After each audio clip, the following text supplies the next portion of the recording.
Good afternoon and welcome back. Today I'm in a place called Castle Drogo, which is in Drewe Straighton, and it's in Devon. That's the gentleman that takes you if you're disabled or you're a little bit fragile, or prams, and takes you down to the castle. Didn't like coming here because the roads are like single track roads and you get buses and lorries down it. A lot of the places around here in Devon I find are single track roads. Oh, I was a nervous wreck coming down them. This is one entry, but I'm not sure where this takes you.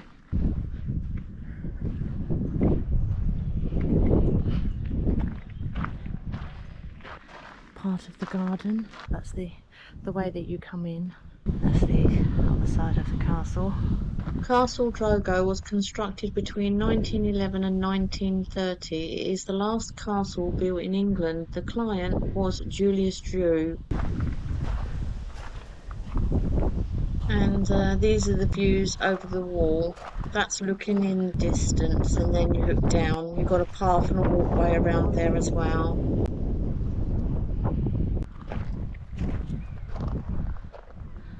Nice little seating area. The castle is a Grade 1 listed building, and it was given to the National Trust in 1974. And also the gardens are Grade 2, listed on the National Register of Historic Parks and Gardens. And there's a sign here before you go in, and it's got a barcode. If you look, it's got a portcullis there. This is the main entrance coming in. The grand door. Wow, look at this. And as you come in the main entrance, lovely fireplace there. I do like them lights at the sides. And that takes you straight into the library. Lovely cabinet there as well. Wow, this is not what I expected. I love the size of that window. It makes it really bright in here. And you've got all that long, lovely, wide corridors. Now we're just going into the library. Wow, look at all the bookshelves. It looks like it's got a video that you can sit and listen to. And you've got the tapestry on that wall. That looks really old with the billiard table there.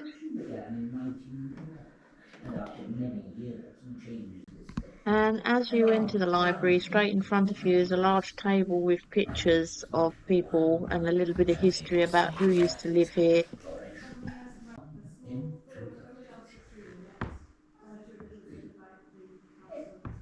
This tapestry that you see is over 400 years old, and it is the Char de Triomphe tapestry dating back to the court of King Louis XIV, France.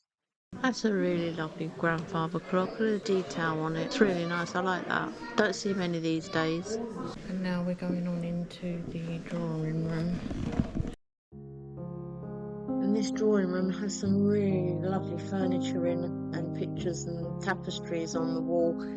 Also, there's an 1840s writing desk that belonged to Francis Drewe, and before her, it belonged to King Louis Philippe I of France.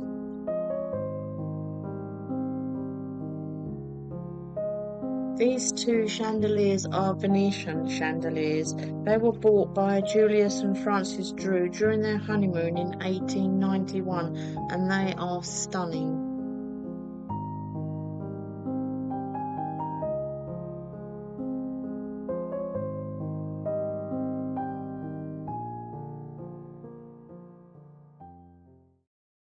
Now I'm working my way down to the dining room. These stairs are lovely. They're not that steep either. You've got the seats there. You've got some lovely artwork, and the ceilings, they're really high. And you've got your granite all along there with your lights hanging from the ceiling. It's really nice.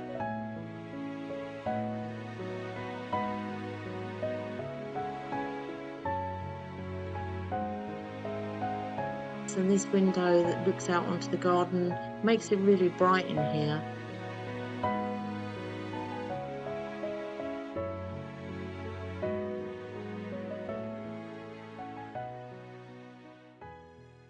Now we're going into the dining room, this really elegant room with all the paintings around the sides with the table laid out. Can you imagine the lords and the ladies sitting around all chatting, having their wine and being served by the servants? This is how the tables used to be laid out in them days. And all cutlery, all matches the colour, the decor. It's really, really nice in here. How lovely.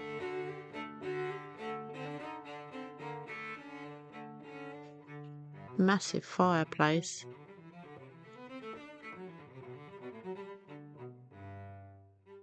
We're now going into the butler's pantry.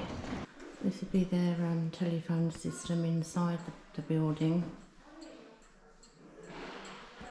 All your cupboards and squeaky floors that go with it.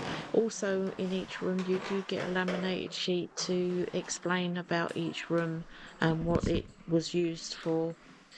And then this part takes us into their very large kitchen. And that's where they send everything up in the dumbwaiter. Lovely big fireplace. That's their big kitchen table with all things laid out. And this is what they would have used in the early 1900s. It's a very modern kitchen. Some of the old items they used to have. The meat grinder, your sieve, that rack of plates, and your 3 sinks.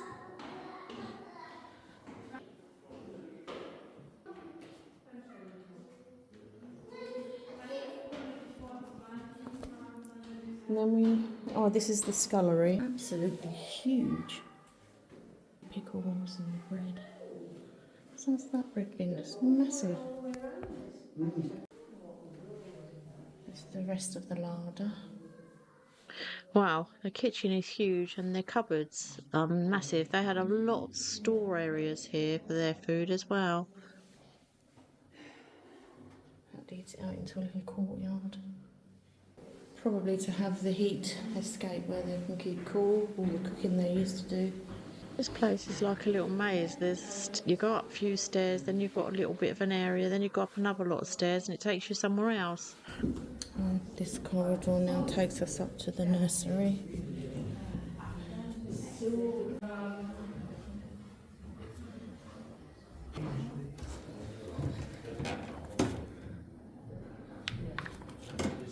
You've got this really long corridor. I love the wooden sides. It's all been put together by wooden pegs in each corner. This must have taken some time to do, but it's lovely and all. I like it all the way along. And now we're going into the Drewe family nursery. This has got some toys from the 1920s, very different from today. Some of them have been restored, and the main attraction is the doll's house, which was Mary Drewe's doll's house. She was 6 years old in 1906. Loved on with her doll's house, it's over 100 years old. These are the views from the windows. Table football that you used to play with. Oh, you've got all the little switches there. This takes us into Mr. Drewe's room.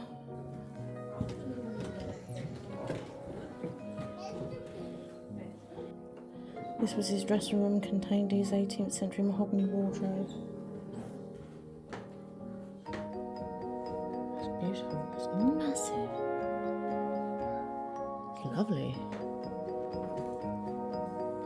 And we come out of his room and we lead on to Major Adrian Drewe, 262 262nd Siege Battery.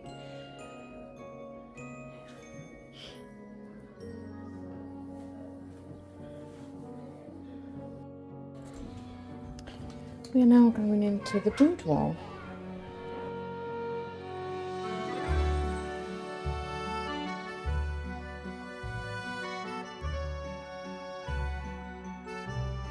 Fascinating.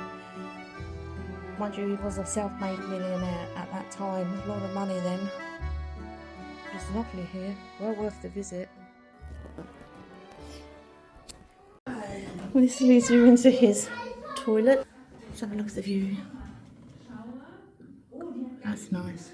And this is the bathroom. Beautiful views outside. This, I'm quite surprised myself, is the bath. In the bath you have a built-in shower. In the shower, you have the holes, so you can have it on. First tap is for shower. The second tap is you can have it on spray. The third tap is for plunge, and obviously your water for the bathroom. I'm shocked. It's amazing. And that's his sink with his. Well, that was my visit to Castle Drogo near Drewstreighton in Devon. It was lovely. I recommend it's well worth the visit. If you're a National Trust member, you do get in for nothing. A bit awkward to get here, but all the same, I really enjoyed it. So I hope you do too. Don't forget to like, subscribe and share. And any comments, I'll get back to you. So thanks for watching. Bye for now.